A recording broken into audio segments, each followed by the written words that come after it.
Good morning, everyone, and welcome to the Land App's webinar for biodiversity offsetting.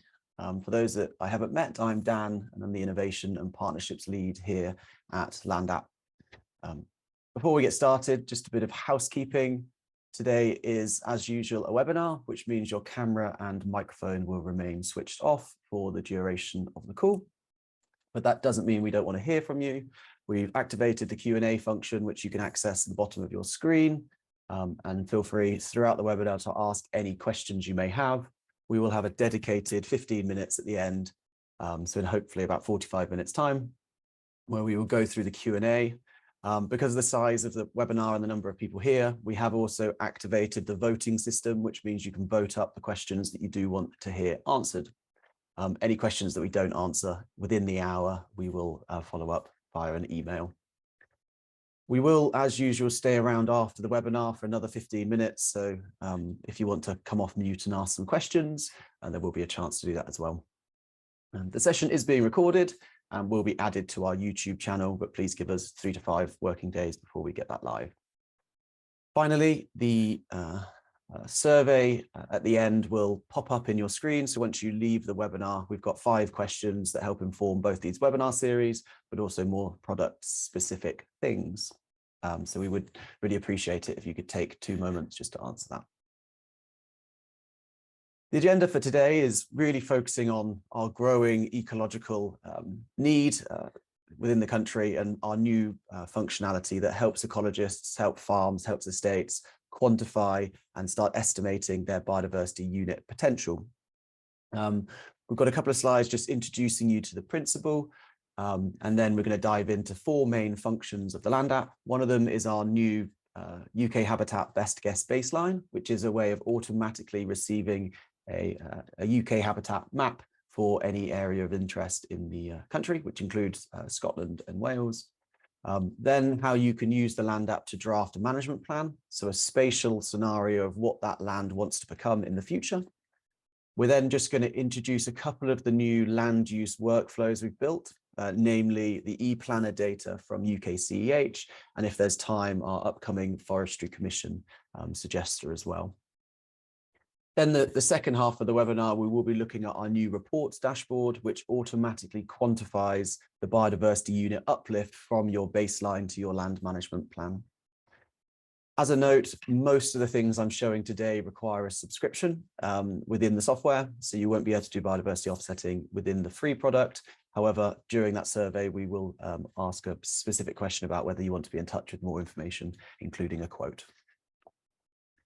Then, as mentioned, there's 15 minutes at the end for Q&A, and so please do ask any questions that you've got.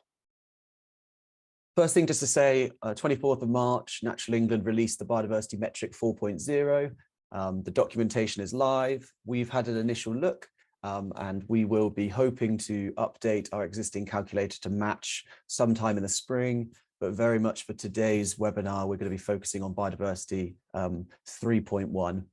There is a guidance document about the changes, and I've had a look. There's no significant changes to the way the numbers are calculated. However, there are a couple of additional habitats and a couple of habitat types that have been split out that we will endeavour to get into the system as well. This is the 4th of a series of webinars that we've been doing in March. Just to note that all the other webinars are now on the YouTube channel, so just search at Land App on YouTube and you should be able to find them, plus a load more of other training and resources that hopefully will be useful to you using the software. For anyone that was on those previous webinars, there's going to be about 5 minutes of me repeating what I said on some of the others, because we just got a new audience here as well, so bear with me on those. We will be getting into the newer stuff in a moment. So firstly, welcome to anyone who's not is completely new to the Land App. Who we are is a geospatial mapping platform used by rural professionals across the country. We're really trying to put the right data in the hands of the right people, including data from third-party providers. So over the last 5 or 6 years, we've really built our library off the back of a number of data providers, looking at designations, habitats, market incentives, and more. And we try our best to keep all those data up to date. So much so that every single data is now fed by our internal system. That means that if yesterday any of these data sets updated, by today, you should see that reflected within the land app. We're going to be looking at a couple of these data sets in particular because some of them do inform the strategic significance of your biodiversity offset scheme. Just also wanted to say thank you to our partners and thank you for the feedback you've given up to now. We're very grateful to be, amongst a great set of research bodies, universities, estates, land agency firms, ecological surveyors, etc., that really do feedback a lot of suggestions to us. And very much this whole demo is off the back of a demand that's come from the sector. So we're really hoping that we build a tool that's useful to you, but also we're looking forward to working with some new faces as well as we go forward. Just to touch on 4 key rules that we're going to be kind of relying on for this demo is that first rule within land app, always create a red line boundary before you start. That red line boundary just defines the site area, and I'm going to show you how to create that. And I'll come on to the naming in a moment, but for example, name that boundary _ site name _ surname such as Smith. The second one, which is really important, especially if you're going to be using the reports dashboard, is please name your maps consistently. We promote the fact that you want to use template type, surname, site name, then surname. Template type, for example, being a baseline habitat assessment, and then the name of the site and then a surname. It's really important that you, especially as your portfolio grows and you're working with multiple landowners or sites, just naming those maps just makes it easier to search for them and appraise them and download data specific to those as well. Third rule is that we really want to promote you just to having one authoritative baseline habitat map per site. So that's one data layer that shows the absolute truth of what's happening on the ground, which includes your condition scores. And for biodiversity offsetting, that needs to be at least a level 3 code in UK HAB. And when I say level 3 code, that means it's got at least 2 letters. So G4 being modified grassland, but most of them are level 4. So G2A, for example, lowland calcareous grassland will generate units, but G grassland will not generate units. And I'll touch on that again during the demo. So if you're looking at your biodiversity units, just make sure you've assigned the habitat codes far enough into the classification. And then the final rule is just only data that's published, i.e. in your map, you've published it to your map of maps, will it then be showing on your dashboard? But again, I will cover that. Just one final point around the UK HAB. We're not going to be doing a UK HAB training during this webinar. It's potentially something that we'd like to do in the future, but today I'm going to assume you've got a basic understanding of UK HAB and the classification that underpins the biodiversity metric. An example list of the codes required for biodiversity units is here. We've got the full list that we can share, but you will need to go, you can go to the Natural England website or ukhab.org to get a fuller list. But you can see that all of the codes in the right-hand panel have got mostly a minimum of 3 letters, apart from G4 modified grassland. That's how far you need to go down the classification before you can calculate units. Just by saying grassland or just by saying cropland, there's no units associated to that. It needs to be further defined. We have been showing this schematic for all the other webinars. We're getting some good feedback, which is just what does good look like in the land app. The land app has multiple different plan templates which force you down a certain workflow. So before you're starting mapping, understanding what template you need to use because the outcome you're trying to achieve is quite important. For today's webinar, we're going to be focusing on 3 of them. Ownership boundary will be the start. So just how do you create a red line boundary, defining your area of interest. We're then going to go straight to a UK habitat baseline using our baseline habitat assessment template, which is what's currently on the ground as of the day of surveying. And then the other template we're going to look at is the land management plan, which is the proposed future habitats that you're either creating or enhancing. So by the end of the demo, we should have 3 layers. Where's the red line boundary? What's the existing habitats? And what's the future of that area going to look like? Where are you going to create new ponds, create new woodlands, plant new hedges, etc. Also on the schematic, just notice the nomenclature, how we've named those plans, plan name, underscore farm or site name underscore surname, just keeps everything nice and clean. We will get towards the end of this session, be showing a live demo of a biodiversity site, but what I wanted to do is just explain the principle with an actual case study that's happening on the ground. This is our founder's farm, Tim's, down in Surrey. Been working with Finance Earth and Surrey Wildlife Trust and Farm Ed to design a biodiversity offset scheme, and they're now ready to trade. The process has been firstly creating a baseline, so a digital understanding of what's currently there in the language of UK HAB, and they've been working with the Wildlife Trust, who's actually taken that best guess that I'm going to show you in a moment and gone and ground truthed it. Once you've got that baseline, they've then drafted a land management plan, which is a spatial scenario of what they want to do next, including a bit of agroforestry design. They've done a bit of horticulture. I think they're doing some grassland restoration as well. Both of those data layers are then being fed into our biodiversity offset calculator within the dashboard, which summarizes the total units generated by that process of moving from baseline to land management plan, which can then allow you to start calculating some high-level numbers. For example, the team in Surrey are looking to try and achieve £25,000 per unit, and Tim's family farm is generating around 100 units through this process. So we're getting circa 2.5 million across a 35-hectare farm. That's what they're aiming for, and we shall see how the trades go. However, the final step before you do that is you really need some business insight into whether that biodiversity offset scheme is financially worth going down, because obviously the 2.5 million estimation is just the take in. You've got to also think about how much spend is going to be needed to actually get to that point. So we have been working with the Wildlife Trust and a couple of other providers around a proxy calculator for the cost of restoring that grassland or the cost of establishing that agroforestry design. Only then can you actually work out whether it's financially viable to go down those units. Okay, so what I'm going to do is I'm going to now move across to firstly demo building that boundary, and that boundary will be I'm going to start on our development environment because I want to show the first bit of new functionality, which is our best guess baseline. So I'm hoping I've got a new map name there and create a new map. For those, by the way, that haven't got a LandApp account, should have said we're at the landapp.com. So if you go on the landapp.com, you can create a free account in there, and there's some training and guidance videos to get to this point. Once you're in the LandApp, the first thing you want to do is define that site boundary. So we're going to, for the next 15 minutes, we're going to design a hypothetical situation for a farm that I know fairly well down in Surrey, that just allow us to understand how the tool itself can be used to calculate biodiversity units. So the first thing is to find a location.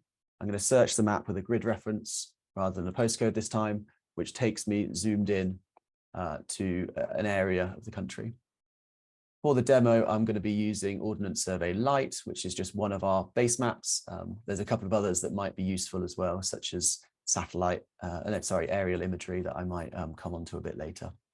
But just for now, just for defining the area of interest, I'm going to use the Grayscale OS. Once you've got that area, the first stage to building a boundary is hitting New at the top left, and then you can choose Use Template. This will upload. This will then provide a splash screen for all the different templates that we've got within the LandApp. Today, as I mentioned, we're going to be focusing on baseline habitat assessment, land management plan, and the other one, which is the ownership boundary. And I'm going to start there. By clicking ownership boundary, you're then asked which import method you want.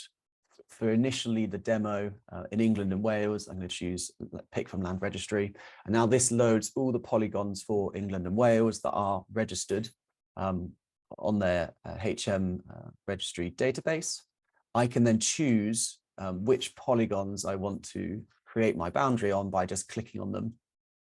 It automatically will select all titles that match. So if I click on one polygon, it's selected a couple of others in the map that are also tied by the same title number.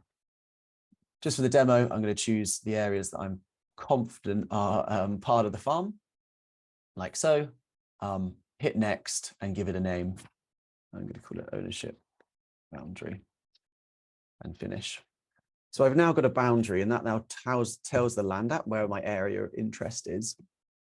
The first step in the process that I want to trigger, and there's a couple of steps in this, but the first thing is I'm actually going to buy the Ordnance Survey MasterMap data for my area of interest. The reason for this is the authoritative data set that underpins all planning applications, government applications, and even is the same data set that people like the Rural Payment Agency use as well. You can access that by hitting New, By Data, and it's your first data set at the top, which is called MasterMap Topography. You can then define your purchase area on your plan. So I'm going to choose my ownership boundary and give this a name, which is Slade's Farm, like so. And that is then met with a quote. This quote is for your license to purchase the OS MasterMap, and that lasts 12 months for you that you can renew in 12 months' time. Hit Buy Now and call it Slade's. Slade's, like so, and call that non-billable. And what that's done is now LandApp has taken the red line boundary, it runs that data through our database to Ordnance Surveys, and it should then serve for my farm everywhere that, that the OS knows that there's a different feature. So I'm just going to spend a moment looking at that quickly. So I've got my boundary that's defined. I've now purchased the OS MasterMap, which is now all of the different vector features that make up that boundary. So if I zoom in, you can see that I've got all the different buildings that I can click on and look at the area for, etc. And you can change the units, for example, so I can get building plan areas, areas of ponds, etc., etc. And what that gives me is an initial assessment of how this farm or how this area of interest is broken down. However, at the moment, this is just in the language of Ordnance Survey MasterMap. This is just saying where there's agricultural land. It does pick up where there's mixed woodland. It does pick up where there's different types of woodland, such as this one. That's a natural environment. So but you can see I'm getting at least a high level breakdown of what's happening. But for your biodiversity unit calculation, being in the language of MasterMap isn't going to be enough for you to calculate those units. So what we've been developing over the last 12 months in partnership with a number of great stakeholders is that we can take this MasterMap package of data and we run it through an algorithm that we're calling the best guess baseline. It firstly takes each of those MasterMap shapes and compares it to a number of different data sets. So before I dive in there, for example, we look at the ancient woodland inventory. It looks at the priority habitat inventory. It looks at, where's the other one? National forest inventory. So it looks at all these different data layers, and it's going to, on behalf of me, pre-populate my map with where those areas are. And the second thing, which is just as important, is it's going to take each one of these agricultural fields and it's going to compare it to the satellite data from the last 5 years. So we can temporally assess each field, identify whether it's cropland or grassland. If it's cropland, when was that field last bare? And also if it's grassland, when was it last seeded? i.e., is it temporary grassland or is it permanent grassland? To trigger that, the same principle as I just did before, I'm going to hit the new button at the top left and hit Buy Data. But this time, I've got a button called Best Guess Baseline with Earth Observation Data. Now, when I define my purchase area, I need a valid OS license. And so I'm going to use my Slade Farm Biodiversity Offset, which then will then calculate the price for my farm. So for example, for the best guess baseline for this one, £195. You need an OS license to purchase the data. However, the data is a perpetuity license. So once you've purchased it once, you don't need to renew the best guess baseline moving forward. The reason for that is as you're going to be improving this data, there's no way that we can produce a better guess as you've already added your own assessments. You can, however, obviously refresh it if you want to update updated satellite data. So I'm going to hit Buy Now, and again, going to call it Slade's. And what that's doing is exactly the same principle as the master map, i.e. it's taking that master map data, it's sending it through the algorithm. However, because it's got to go to check about 13 different data layers, it's going to take about 5 minutes to be ready. So I'm just going to leave it to render in the background while I show you a couple of other features while that's working. The first thing I wanted to show you is the priority habitat networks layer from Natural England is one of the layers that we're using to inform our biodiversity offsetting. So our biodiversity offset calculator includes the multiplier for strategic significance, which can either be 1, 1.1 or 1.15.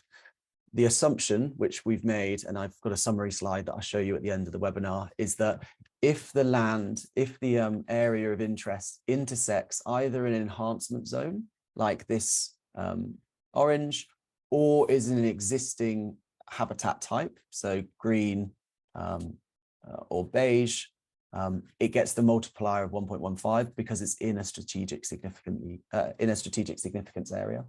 If it's in the enhancement zone 2, it also gets the multiplier.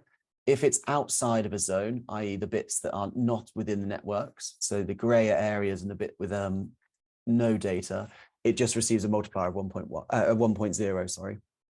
That is just our assumption. Obviously, if you're doing an assessment yourself, you can change the multipliers that you use. And the way that you do that, and I'll show you a bit later, is you can export the table of data and import it into the official Natural England tool. But I'll come on to that in a moment.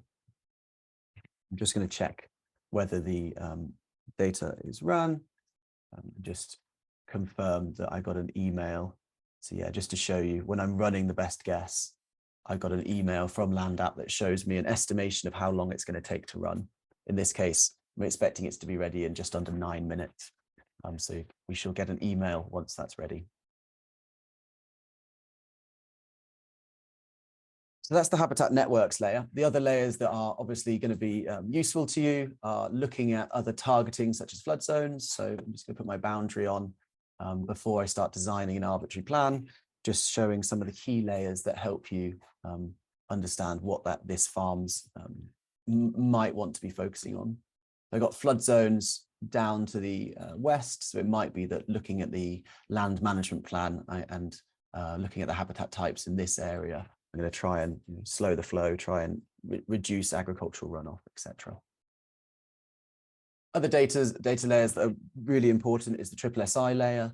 Just a reminder, you can't do any biodiversity offsetting within a SSSI, so always turn on that SSSI layer and make sure that you don't have any within your site event interest.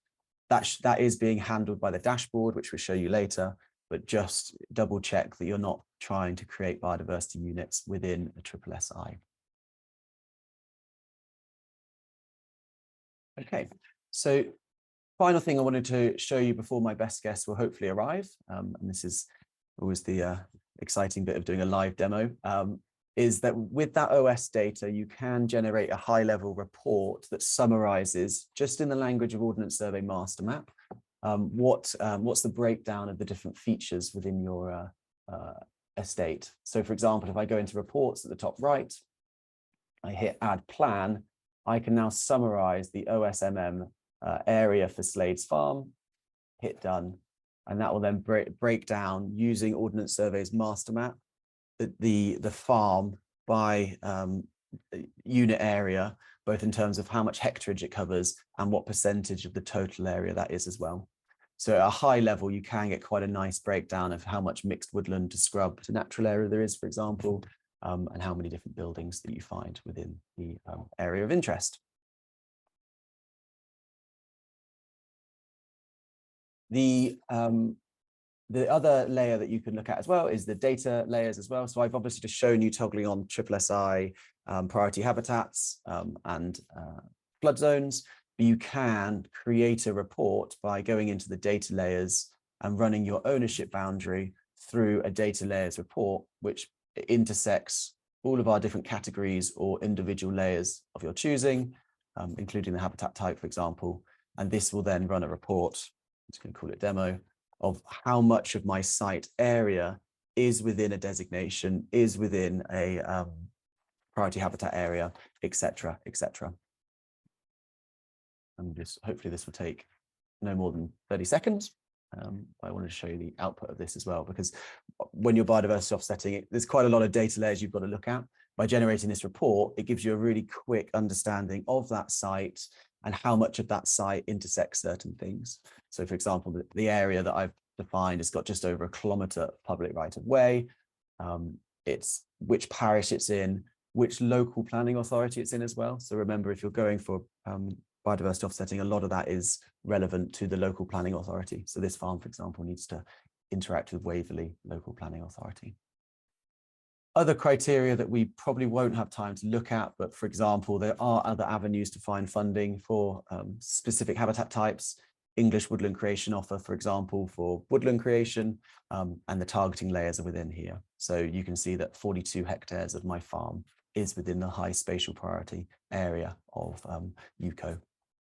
As a note, we will be releasing to our users a UCO tool, an England Woodland Creation tool, hopefully Easter weekend, but if not, in early May. And that will just show you, based on an SBI number, what the priority areas are for your woodland creation grants. Okay, so I'm just going to check the process update and see how that's getting on. While that's running, it's still going, so it's going to be another 3 minutes. I just wanted to move across to just understanding the principle of building a baseline and a land management plan. So as I've mentioned, there within the data sets, within the templates, sorry, there's two main data templates that we're using. We're using a baseline habitat assessment, which is the understanding of the existing habitats you've got in the language of UK HAB. Within here, you'll be able to assign condition assessments and secondary codes. And then there's the land management plan, which is exactly the same template. They're pretty much replicas of each other, but the land management plan is reflecting what is happening next. So that's the future vision for the farm. When you're using the UK HAB, just remember that the biodiversity offset codes you use are really important to be, it's really important that you use the right level of classification. So just by saying grassland isn't enough, you do need to say whether or not that grassland type is modified, neutral, calcareous, etc. Because this is taking slightly longer than I wanted, I'm actually going to move over to the demo farm, and then I'll show you how they create that. I was going to do it the other way around, but the process is still building in the background. So this is the Norley farm demo that I just explained. What they've done is they've got a red line boundary and they purchased the best guess baseline. So you can see that the source data, the best guess baseline for Norley farm looks like this, which is when it's served, it's the grassland map of the authoritative area, like so, of where the grassland is, where the different polygons that make up the buildings are, but also any additional habitat information, such as where the priority habitat layer sits as well. What then they did at Norley was they took that baseline and they gave it to the Surrey Wildlife Trust. So the Surrey Wildlife Trust took that data out and surveyed it. So they basically walked the farm and tried to understand where's that best guess baseline correct and where is it incorrect. And that then, when they confirmed and amended it, looked like this. So the main impact, or the main difference between the best guess baseline and the source of truth, i.e. the ground truth data, was that there's actually an area of field that the best guess baseline thought was grassland, but it was actually temporary grassland. We have since tightened up the demo, since tightened up the output from that best guess, and now we're starting to detect, and hopefully I'll show you when the data comes through on the other map, that we can temporally see when that field was bare, when was it last ploughed, or when was it last seeded. That allows you to have better context ecologically. Just to show you, once the data is in the map, you can easily update, confirm, and amend it by clicking on a shape and hitting the change button for the primary habitats. And so within our baseline habitat assessment template, there's a number of different codes that all match the UK HAB. Just to reiterate, only codes with at least 3 letters will provide that biodiversity unit, with the exception of modified grassland. So you can click on a shape, hit change, and you can say what you want that shape to represent, i.e. neutral grassland, calcareous grassland, etc.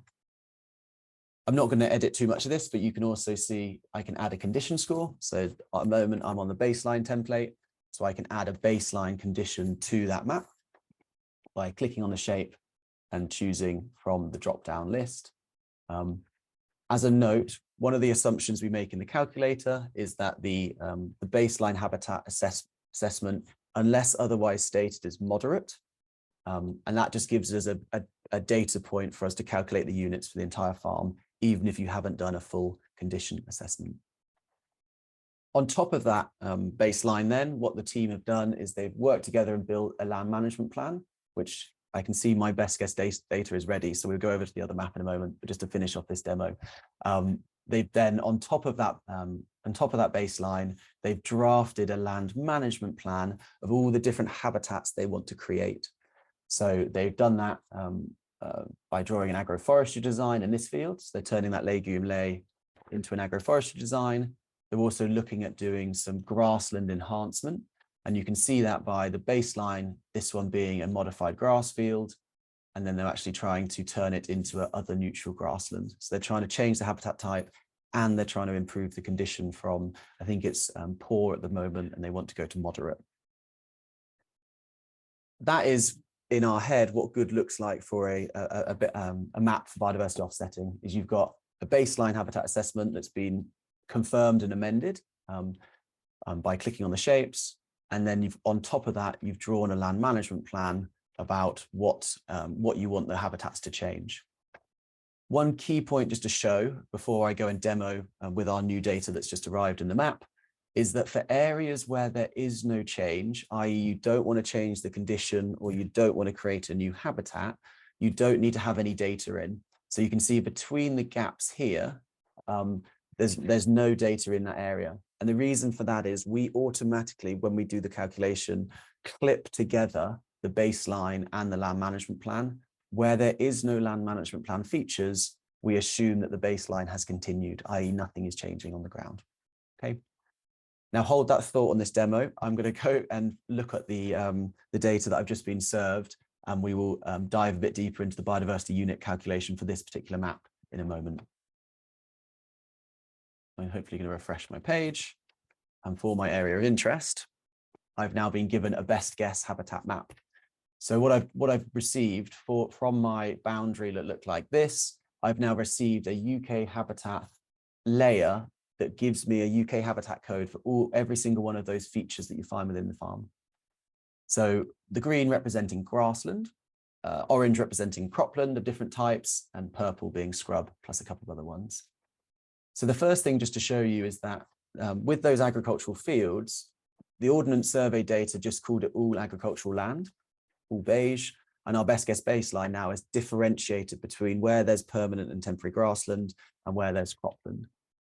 And the way that it's done that is it's taken that boundary, it's looked at that particular field parcel, and it's gone to a Earth observation data set, so the Sentinel data set, and it's asked it what the probability of that field is being grassland, and it's returned 79%. So it's saying that this field with 79% confidence is a grassland field. For these fields, the ones that are dark orange stripe, it's returned a slightly different result because it's saying it's temporary grassland, because it's detecting that in December 2022, there was bare soil on show. So we're getting that temporal element that even if you're in the field as an ecologist, you might be missing. You may not know when that field was last sown. So we're getting the temporal element as well. Other things we're getting from the Earth observation is for certain arable fields, was there winter cover as well? So you can see that this one is saying that that field parcel did have a winter cover from November through to January. The flip of that is that we have a bare soil patch, as we did over here, for the key months that really do impact water quality and flood risk, etc. So this data set should hopefully also help you identify areas of the farm or your client's area that could be improved in terms of their arable landscape. So once you've got the best guess baseline served to you, you can confirm and amend it. The first thing, remember, I said is that you've got to ensure that the UK HAB codes are down far enough. At the moment, we just don't have the tech capability to really differentiate between the grassland types. So you will need to do that using the Land Apps drawing tools. So you can hold Shift and click on Many and hit Change and choose the grassland code, which I know those ones up there are modified grassland, like so. And then what you can do is you can actually do that in bulk by right-clicking on a particular grassland type and selecting feature, and then you can highlight and change them all at the same time, for example, to modify grassland. Very much just worth reiterating that the process I'm going through at the moment isn't to replace an ecological survey. This is to quickly allow you to get that habitat assessment so you can start forecasting biodiversity units. So I've just en masse just changed all the grassland to assume it's modified grassland. However, just as an example, this field is actually more on the neutral grassland side. So I'm just going to put in G3C, which is other neutral grassland, that will generate some units as well. You can add condition assessments. So I can say that this grassland is in good condition, and then all of the other modified grasslands, for example, are in poor condition. So I've now just en masse applied poor to all the modified grassland and good to my neutral grassland. You can obviously be a bit more specific in that. Once you've got your baseline, what it's really key to do is then draft that management plan. So you remember on the farm I just showed you, they had an agroforestry design. They showed where they wanted to plant a new woodland. And I'm just going to spend 5 minutes explaining how you do that within the land app. The first thing is you choose your area of interest. So I'm just going to look at that habitat layer again quickly and identify an area in strategic significant area, which, along this, maybe this bank is intersecting that area. I remember that flood zone that I spoke about earlier. So I'm going to basically, these two fields are going to be my area of interest. I can have a look at Bing imagery as well if I want to check what's happening on the ground, but I'm happy that this one is temporary grass and this one is a modified permanent grass. Those two fields then can be highlighted by holding Shift. So I've held Shift and selected the two polygons. I'm now going to copy them to a new plan. That new plan is going to be a land management plan, which is representing a future scenario for this farm. So land management plan, Slades, Gira, my farm and my name. And what I've done, just to show you, is I've basically just brought over those two polygons of interest. Those are the only two polygons that I want to start bringing into my biodiversity offset scheme. What I can do with them on here is I can then say what I want those fields to become. So for example, if this is a temporary grass and clover lay, but I'm actually interested in turning that into woodland, I can then just assign it a woodland code like W1H, other mixed woodland. The same for this modified grass field. Potentially I want to, let half of it scrub over along that woodland edge. I can split the area off like so by right-clicking on it and choosing the split tool. And then I can say I want half of it to become mixed scrub, and then half of it, I'm going to try and improve the grassland to a neutral grassland and try and move that into good condition. Okay, so quite a basic plan. And obviously, this is just me playing hypothetical. Obviously, people out there will, at this point, be working with the farmer or know the site well. But I've now got two layers. I've got my best guess baseline, or my habitat map, which is what's currently on the ground. And I've got a land management plan, which is where I think the habitats can change. These are my target areas, both in terms of habitat creation, and there's a bit of habitat enhancement in there as well.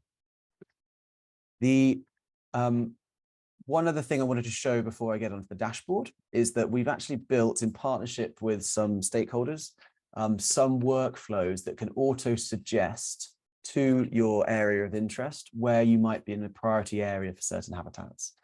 The one I want to just quickly demonstrate is our new one with CEH, so the Kent Centre of Ecology and Hydrology. That is accessed through the Biodata as well, but this workflow is free. So you can see we've got this e-planner by UK CEH, which is free. By clicking on that, you're requested to choose your area of interest. So I can choose my ownership boundary, which we've already defined. I can give it a plan name, like Slades, and for this workflow, you do need an SBI number, so this may not be relevant to everyone. Once you hit buy now, we're just sending that boundary through a workflow again, and it should return for me 5 different data sets of where this particular site is in a priority area for woodland creation, wetland creation, pollinator habitat, bird seed mixes, and wet grassland restoration. So I'm hoping if I refresh, I've now been given for my site some indicative areas of where I want to target. And you can see they've been loaded on the left-hand side as different layers. So what I want to do is look at my land management plan that I've just drafted and just check with CEH's data whether they are in areas of high priority. So for example, pollinator mixes, which suits quite nicely me doing a bit of grassland restoration here. We're in a high priority area. So you can see, just to turn that off, these green patches represent where the model suggests is high priority for pollen. So that works quite well. Water resource protection is where you want to increase the vegetation cover. And again, look at my land management plan. I'm trying to do that in both these sections. So a bit of woodland planting is definitely ticking that box. And then the scrub and grassland restoration as well. So you can see that those spatial targets are definitely focusing on areas that I've looked at already. And you can learn a bit more about what these data sets entail on our website. We're going to be releasing a bit of a guidance document either today or very soon. So hopefully that gives you some indication. Also worth noting that we've got some other ones that are on the pipeline, in particular the England Woodland Creation Offer Checker, which will hopefully be out, as I said, in Easter. Okay, over to biodiversity unit calculations. So basically, for me to calculate biodiversity unit impact of this plan, I need to do two things. I need to firstly publish the two data layers that represent my baseline and my land management plan. So to publish them, I need to click this little black tick, like so. And what that's now done is that has now told the land app that those are the two layers of which are ready to be quantified within the dashboard.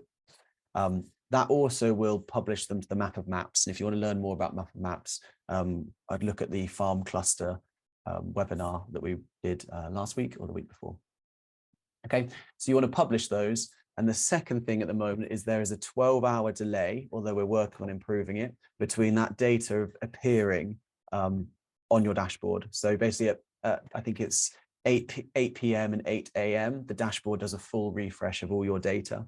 So I will have to wait either till 8 p.m. to see the impact of this, or, as I previously discussed, is I'm doing a bit of a Blue Peter moment where we've got a plan already in place that I want to just show you now, the biodiversity capabilities. So we've got a baseline. This is what's on the ground currently, and we've got a land management plan. We have now released our reports dashboard that is accessible within this menu icon at the top right of the screen and accessible under reports. So if you click reports, that will open up a dashboard. And again, just in Blue Peter fashion, I've got one preloaded. Okay. What this dashboard now does is this summarizes everything within your organization that has been published. So everything that you see within the map of maps is available within this dashboard. But the main additional benefit you get from this dashboard is that it starts to quantify the impact of your map of maps. So for example, here's a little cluster of farms that we've been working with around Tim's family farm. I can start to see the total hectareage of each of those different individuals. You can see the total breakdown of my organization's basic payment and countryside stewardship and baseline habitat assessments. And I can start to infiltrate the data. The ones that are relevant for the biodiversity offsetting are the baseline tabs. So I open up the baseline tabs. This is now just showing me the data that's relevant to my baseline habitat assessment. So in total, I've got 22,000 hectares of baseline habitats mapped on my estate, in my organization. But I want to actually just look at Tim's farm. So I just want to look at that demo farm that I was just showing you. So I can turn off all of these maps and just turn on Norley Farm's official NatCap map, which is what they're working on with Surrey Wildlife Trust.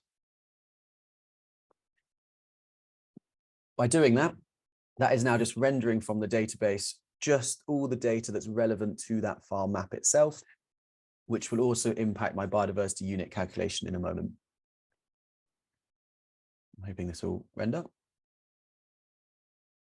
Let's see how it goes.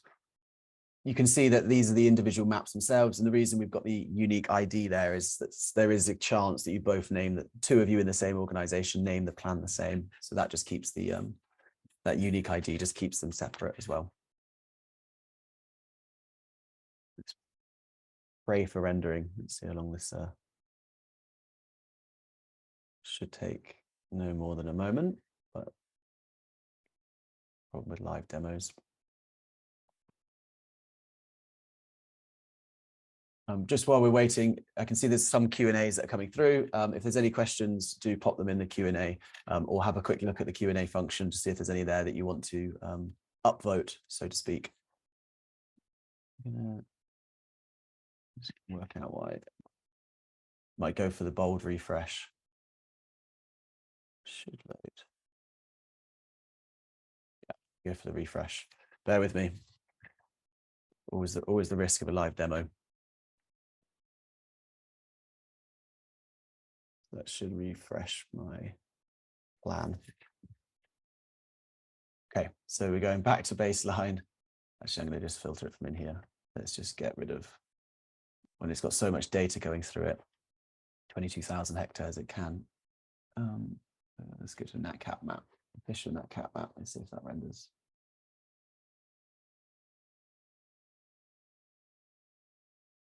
There we are. Okay, great. So I've now just filtered it for that one farm. I'm then going to just quickly show you the baseline tab. So it's now updated my dashboard, and it shouldn't now try and render all the other data sets that were slowing it down. So let's just see how that works. There we are. Perfect. So what that's done is that's now rendered the map. I need to zoom into the farm. You can see I've now got just a digital understanding of what's currently on the ground, and the ratio, for example, of land use, just looking at the baseline.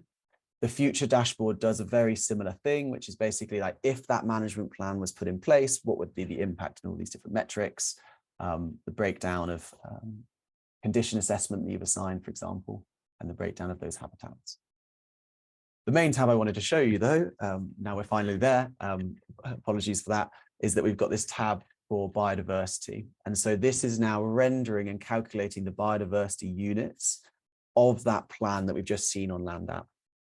So it's filtered by Norley Farm, which is one holding, the total hectarage going into a biodiversity offset scheme. So that's the area that has got a land management plan, is 19.81 hectares, of which is delivering 105 biodiversity units.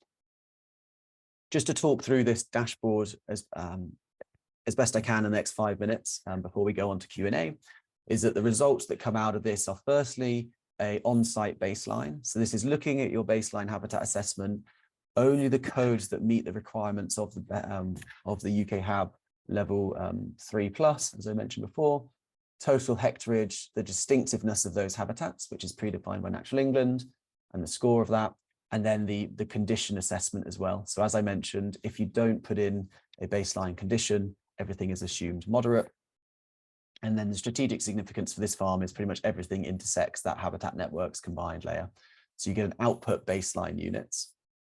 You then, going down, look at the creation. So this is now looking at the land management plan. What different habitats are being created in that farm? So again, same principle, looks at the different layers, strategic significance and condition, but it also takes into account the time in which it would take to generate that unit, i.e. how long does it take to create that habitat? And that multiplier is automatically assigned. So for example, a woodland, although we've got 4 hectares of woodland, according to Natural England's calculator, it takes over 30 years for that woodland to reach its unit potential, and therefore it's got a multiplier of 0.32, which gives a total units for that woodland block of 8.9 biodiversity units.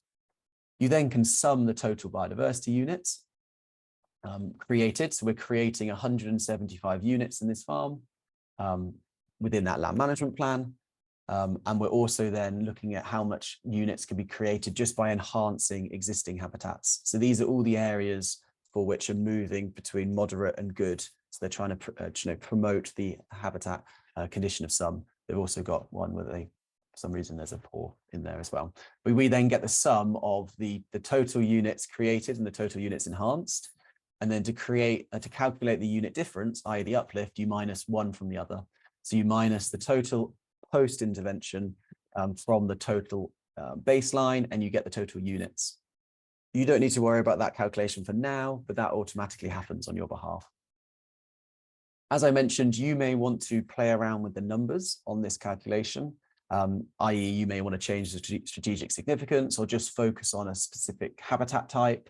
We've then recently added the ability to download this page either as a PDF report, so you can send it to your clients, for example, or you can download it as a CSV file, which allows you to download, say, the creation table, like so, and that then can be copied and pasted into the biodiversity offset calculator by Natural England. So you've then got a formal way of you exporting that data from our tool and putting it into your tool yourself to then play with the numbers. So that's all accessible through the download button. Okay. And I think for now, the final things I just want to show you before we come on to Q&A, and I'm conscious we are nearly over time, is just those assumptions I've just discussed. So unless edited, we assume the baseline habitat is moderate, and unless edited, we assume the land management plan is in good condition. And then strategic significance, we are assuming that if you're in the Natural England's habitat networks combined priority areas, we assume you're given a multiplier of 1.15. This then just gives you that overarching calculation number, but you can tinker with the results. You can tinker with those numbers to get a more accurate one. But we're hoping that process of buying a best guess baseline, designing a land management plan, and getting the output data from the biodiversity tool gives you a nice, simple way, just within half an hour to be able to assess a new client's land and start designing up a scheme without having to, spend too much time on the ecological surveys to start with. Obviously, if the value, like Tim's family farm, looks great, you can obviously then commit to buying and going down the ecological survey route, and you'll already have a data set that they can improve. Worth noting that our mobile app is also out, so you can get it on the Apple Store and Google Play Store, only for subscribers, but it allows you to upload photo evidence and measure. And we're going through a second phase of development now to allow you to confirm and amend habitat data, for example, and that will hopefully be released late summer, early autumn this year. Thanks for listening, and hopefully that was useful. I've got lots of Q&A questions that I can see coming through, so thank you, and let me know if there's any other questions you want in the Q&A function. Okay, so questions from Andrew. What satellite data sources are used to check the agricultural parcel history? So Andrew, we're using Sentinel data. So Sentinel data, both the visual spectrum and also looking at NDVI through a number of different engines, including Google Earth Engine. It's kind of the main one. And that just gives us a 5-year window to look across all these different spectrums to hopefully identify that agricultural land a bit better. Julia Hayward, how are overlaps in the underlying data handled? What assumptions are made to come to one best guess habitat? So overlaps, Julia, are, and I think what you mean is where the priority habitat and master map and the Forestry Commission's inventory don't fully align.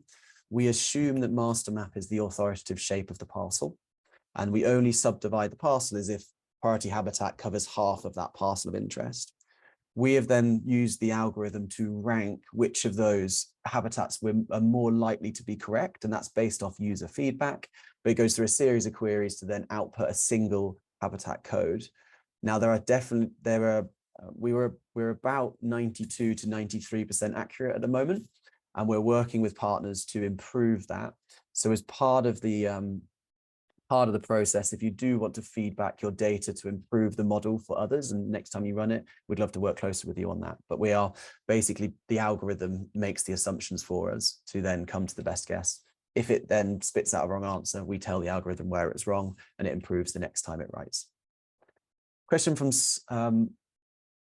Simon Masters, somewhat staggered by the headline of 2.5 kilometers per hectare per year on UCO social. My understanding of the parcel proposed for planting insects social air, the entire parcel is eligible. So yeah, just for UCO, just be aware, Simon, it's not per hectare per year. It's there's a management payment per year for the first 10 years, which is a flat fee of, I think, £350 per hectare. And then the pounds per hectare are a one-off payment to incentivize you to put that woodland in.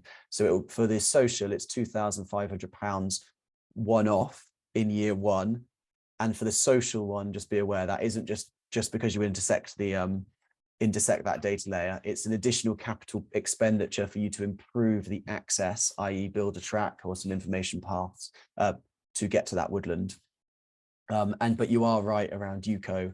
The eligibility of the parcel is if any of that parcel touches the priority layer. So if you've got a whole field parcel and just a slither of it is touching the priority area, that whole field parcel is eligible for that uplift payment. Hi Dan, is using the land app for B&G assessment depending on a cost for both OS, MasterMap and the data purchase for the holding being assessed? This would become significant if adjusting the project area includes 20 individual land holdings. Can the UK habitat template be effectively used without this additional cost and a little more time to set up work? Yes, I'm unsure who this question was from, but so you can purchase the data in bulk, so you don't have to purchase it for individual 20. For the best guess habitat map that we're reflecting, you do need at the point of purchasing an OS license. But as I mentioned, you just purchase the OS data in year one and the best guess in year one, and then the best guess is a perpetuity license because you are changing that data and it becomes a derived data set. You can use the best guess, you can use the baseline habitat assessment template without the best guess. However, the time to value is a lot longer, and we feel we've priced the best guess baseline at a reasonable level for you to then just accelerate that initial process. You don't have to do the data scraping yourself. We can serve you a clean data set, and therefore we hope it's an effective use of cost rather than you doing it manually yourself. A question from Marcus. Is it possible to set the UK data time zone, i.e. set it to 2020? Yeah, Marcus, this is a really good question. So definitely when you're labeling your project, make sure you label it to include the date in which that survey happened. Once it's in the name, it will then be pulled through to the dashboard as well. We are looking at a more general level of how do we include a temporal element within each of the project templates, i.e. tag that template with the date it was created, surveyed, etc. But at the moment, it's down to you with good naming convention. Zoe said, when you're assessing condition, what are the criteria, assuming ecological rather than agricultural? Yes, Zoe, good point. So the condition assessments have been set out by Natural England. You have to follow the guidance on their website. Each different habitat class, so all the grasslands have got a specific set of criteria that assess the condition. Same with woodland condition and scrubland condition. So please do, when you're doing an official ecological survey, make sure you're using the official guidance. But what I'm demonstrating is mainly that pre-application before you do apply for the biodiversity offset scheme. If you do put high level figures in, what are the outputs in terms of biodiversity units? Another question from Simon. Good and poor are value-based judgment. Are we saying good? Yeah, Simon, same point as above. So the condition assessments, good, moderate, and poor, are an assessment defined by Natural England, where you go through a series of questions. For example, for grassland, what's the how much poaching is in that grass? What's the diversity of grasslands? What's the is there any rushes? Is there signs of docks and nettles, which is a high nutrient grassland or nutrient rich grassland? So there's different indicators that you're looking for to actually quantify good, medium, or poor. It's not a lick your finger and put it in the air and say, I think this is in poor condition. They've got a series of questions like a scoring matrix that then the outcome is good, moderate, or poor. Paul Brown, if you have a higher resolution, i.e. more habitat boundaries than MasterMap, habitat layer available, can you import this as an accurate baseline for forecasting? Yep, Paul, you can import your own habitat data. So I'm just going to get up my land app map. So just to show you within land app, Paul, what you want to do is if you go into the help and guidance section at the bottom right and you search for help and you want to search for importing data, a technical guide, how to import data to land app. Just make sure you read this guide before you import it, because if you want the UK HAB styling and the UK HAB codes to remain, there's a couple of key features, particularly LA feature type, that you just need to have in your table heading. So yeah, you can import data, but just make sure you follow this guidance to make sure it looks as you expect. Hello, for the land management plan, is there a way to show changes across time, i.e.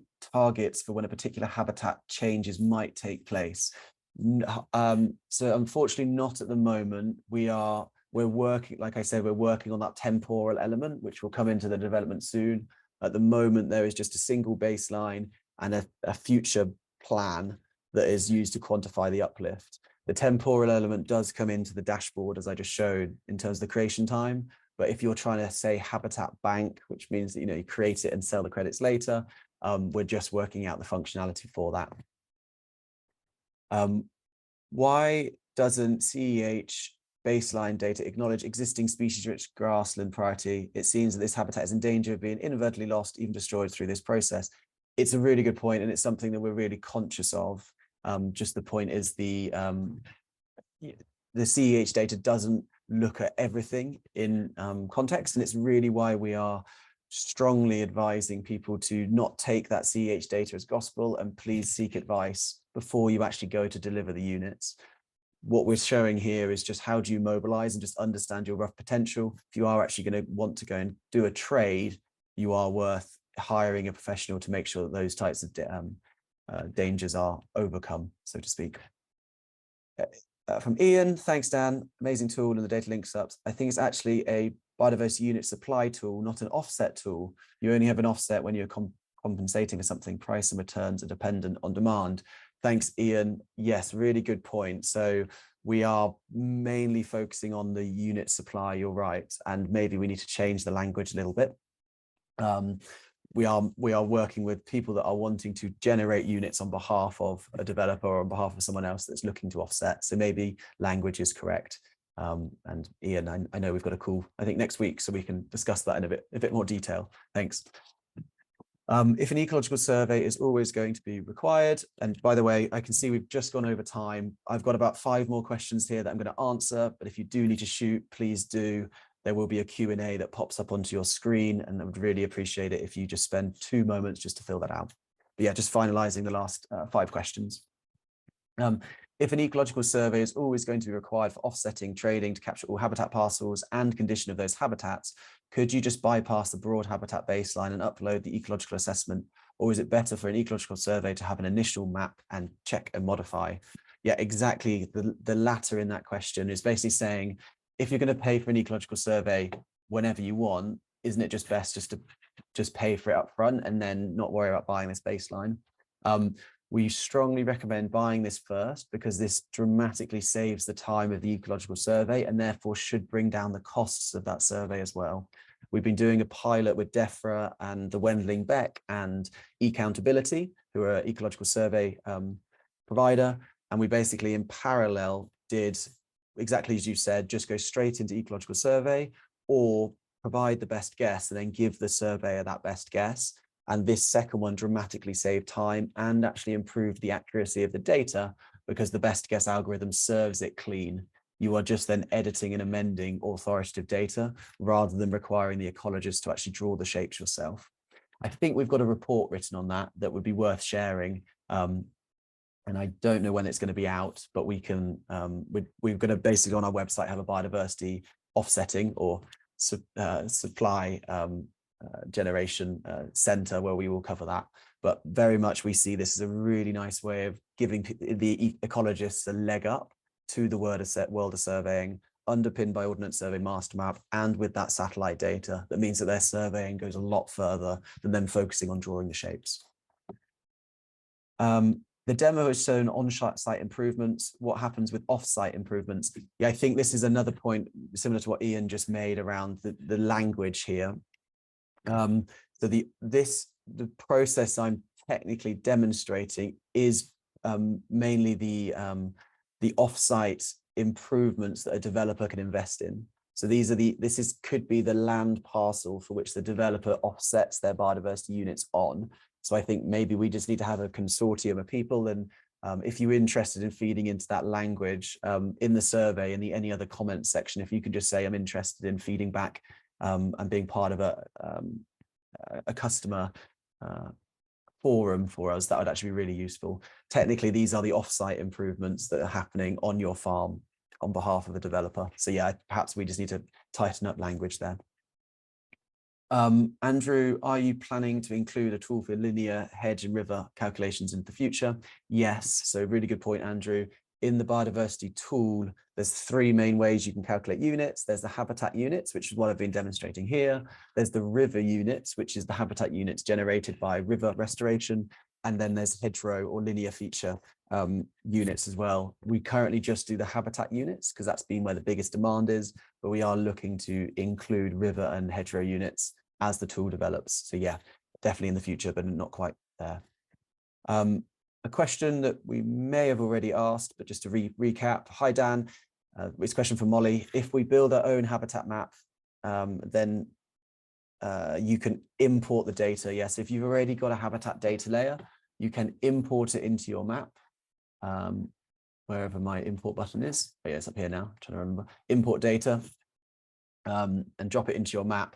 Just make sure you're uploading it to the baseline habitat assessment, which is the template of choice. And make sure, Molly, you do read the guidance document here just to make sure that the UK HAB codes are correctly assigned. The reason we're promoting the best guess is because we've seen far too often unclean data going into the calculator, and therefore the best guess ensures that you've not got any overlap and double counting. Simon, are biodiversity credits stackable with UCO payments?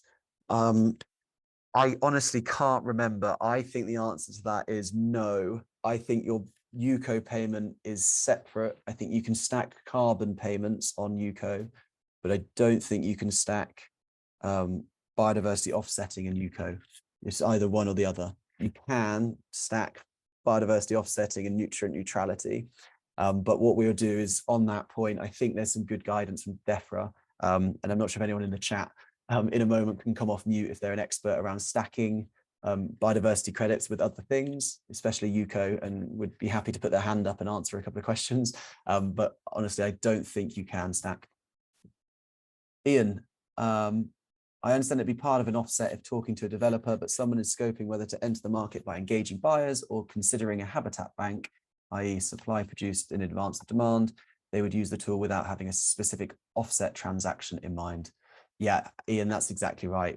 One of the main blockers we think in the market is there's a lack of sites that want to deliver biodiversity units. What we're really trying to do here is mobilize all of our users. We've got nearly 8 million, well, we've got over 8 million hectares of land on the Land app.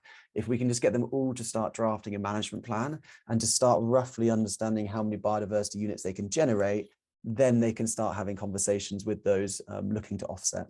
So we're very much in that supply side. We're very much trying to mobilize the land managers, the farms, the estates, and the agents that represent those in understanding their unit potential to then, dive a bit deeper into actually turning that, that hypothetical situation into reality. But yeah, completely agree, Ian. There's a huge amount of engagement we've got to do with land before there's anything to buy or sell. Hi everyone, we've just finished. I have a feeling we've just had a small influx of people join the webinar. Just as a note, the webinar did start at 10 o'clock London time. There might be some confusion with GMT and British Summer Time. The session has been recorded. We're just finalizing a Q&A now, so apologies if you've just joined, but the session has been recorded and it will be uploaded to our YouTube channel in the coming days. You will all be emailed and notified. Okay, so deep breath, quick swig of water. If there's any more questions, please do put them in the Q&A. I'm just going to ask Rosie, who's been my glamorous assistant behind the scenes handling the Q&A, whether there's anything else that looks like needs answering. And if not, when you do leave the webinar, please feel free, please do answer the Q&A, the survey that comes up in your little web browser once you've finished. Looks like that's all of the questions, I think. Okay, thank you all so much for joining. I'm just going to sit here with Rosie for another 5 or 10 minutes. If anyone wants to come off mute and ask a question or make a comment, please raise your hand and we can make that happen. But thank you all for joining. It's great to have so many of you here, and do fill out that survey form on your way out. Thank you very much.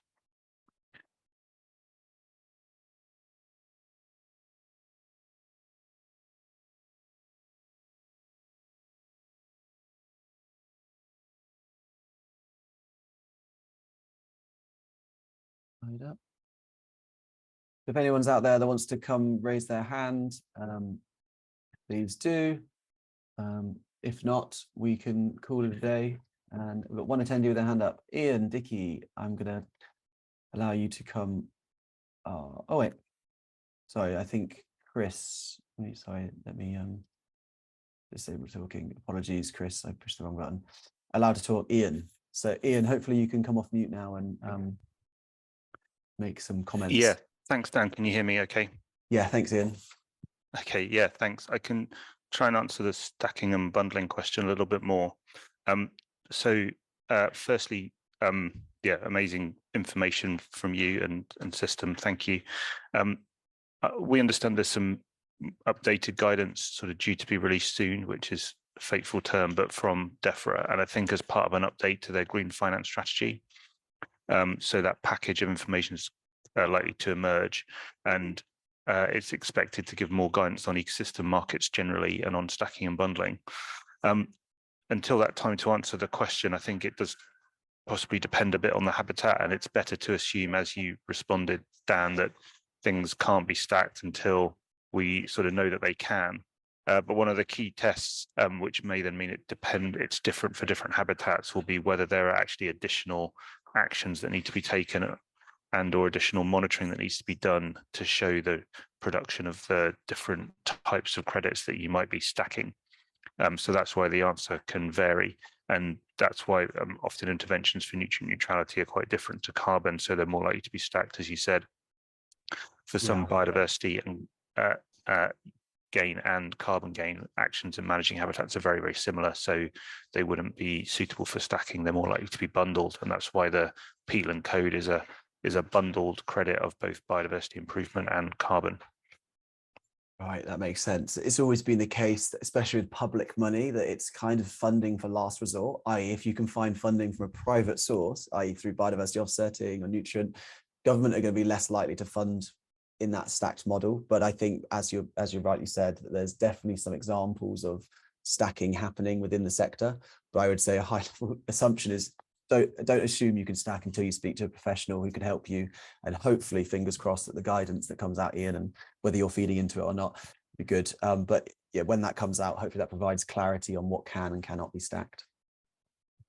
Yeah, and the final thing is have a clear audit trail of where land management is, where the land is, what the management taking place is, so that you can demonstrate that if it's questioned in future as guidance changes. But obviously the land app's ideal for that because you've got your parcel numbers, your carefully defined land boundaries and so on.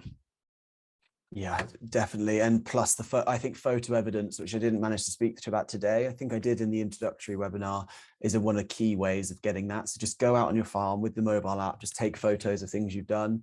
That then logs both the location and obviously then you've got evidence if you need to be audited at any point. But definitely keen. The reason of being is to try and make it as easy as possible for people to create plans in a structured way that can be audited in the future. So yeah, Ian, really good point. Thanks, Ian. Is there any other comments? Are you happy for me to move on to another member? Take that as good. So next question we've got from Martin Steer. Martin, I'm allowing you in, and thanks, Ian. Martin. Dan, can you hear me? I can, Martin, yes. Yeah, thanks. Just a quick one, and it might not be relevant for now, so stop me. But on the mobile app, if you were on the beta test version, do you have to sort of delete that and then go on to the new version? That is a very good question. Yeah, you probably will. He's giving me Yeah, I would say if there's any error, definitely just uninstall it from your phone, go to your app store, so either the Apple Store or the Google Store, and re-download it from there. It will then just be the latest version. So if you were very early stages, which I think you were, definitely just do a refresh. Yeah. You should get the additional functionality. No, that's fine. Yeah, thanks very much. Yeah. Okay. And that was a good webinar. Thanks very much. A lot to learn there. Thank you. No problem, Martin. Yeah, lots to share, and there's lots of learning from our side as well. You know, we're just trying to be as useful as we can, but nice to have you here. Yeah, take care. Thank you. Thank you. Martin, was there one more? I think, any more hands gone up? I think Martin's just been. This is a couple of you on the call. Another minute or so if anyone wants to raise their hand and ask a question or make a comment to the group. If not, we will close the webinar now. No. Okay, perfect. Well, thanks all for your time. Great for you to stay on to the end. and please do answer those questions on your way out.